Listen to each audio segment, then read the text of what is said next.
सूरह फातिहा 100 मरतबा पढ़कर जो दुआ मांगी जाए वो कबूल होती है। सूरह बकरा की तिलावत से शैतान घर से भाग जाता है। आयतल कुर्सी पढ़ने से मोहताजी दूर होती है। सूरह कहफ को हमेशा पढ़ने वाला दज्जाल के फितरों से महफूज रहेगा।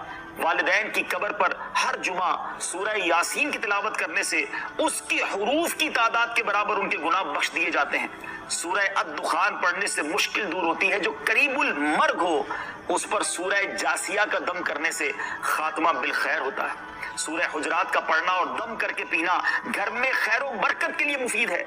सूरह काफ पढ़ने से जो बाग होते हैं उनके फलों में कसरत होती है। सुभान अल्लाह। सूरह रहमान 11 बार पढ़ने से तमाम मकासद पूरे होते हैं। सूरह वाक़िया जो शख्स रोजाना पढ़ेगा उसे कभी फाका ना होगा।